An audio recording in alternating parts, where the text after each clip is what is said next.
écouter cette musique que je ne connaissais pas. On commence par quoi? Bonjour William, bonjour à tous. Eh bien, il faut essayer d'imaginer le décor. Il y a devant vous une université avec une grille à l'entrée, comme dans toutes les universités. Oui. Sur la grille est fixée une pancarte sur laquelle on peut lire un oasis de développement. Les universités aiment bien avoir une maxime, une formule pour les désigner, une sorte de surnom comme un sous-titre.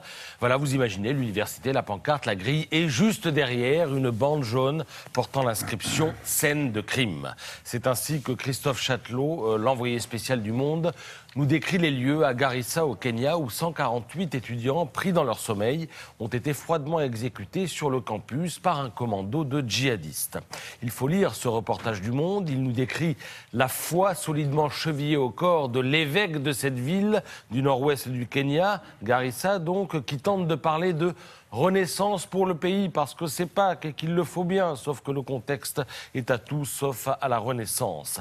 Il faut lire ce reportage pour comprendre la confusion et la sidération qui ont saisi le pays. Songez que 5 jours après le carnage, l'identification des victimes commence à peine, les corps ayant été transférés dans la capitale, à 300 km de là, certaines familles n'étant d'ailleurs même pas prévenues.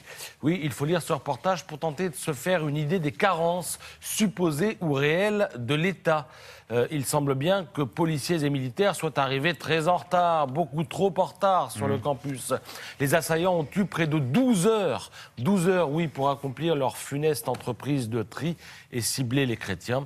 Du coup, la polémique enfle au Kenya et ce n'est pas le témoignage de ce policier qui va la dégonfler. Alors, que dit-il, ce policier? Il dit ceci: je suis arrivé directement de chez moi, sans armes, vers 6 heures du matin, répondant à l'appel désespéré de mes collègues et non pas de mes chefs. Je suis resté là-bas sans ordre pendant des heures. Certains couraient, rampaient pour se mettre à l'abri, mais faut-il que moi je me fasse tuer pour nos chefs alors que ceux-ci sont corrompus et détournent l'argent de nos équipements?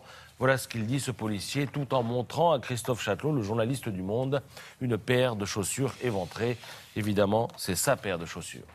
Alors vous trouverez de quoi vous informer sur le sujet également dans Libération ce matin.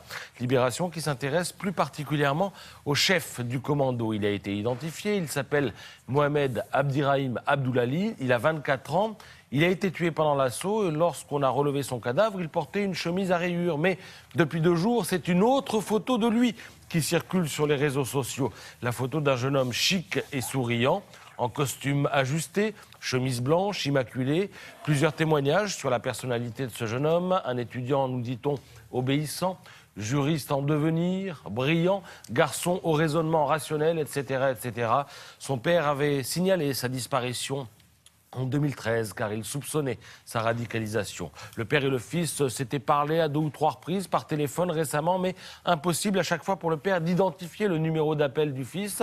Et puis quand le père demandait au fils où il était, eh bien l'autre tout simplement raccrochait. Voilà, ce sont des bribes de vie que vous pourrez lire ici et là ce matin dans la presse pour tenter de comprendre l'incompréhensible, pour tenter de comprendre pour quelles raisons des musulmans radicalisés s'en prennent à des chrétiens.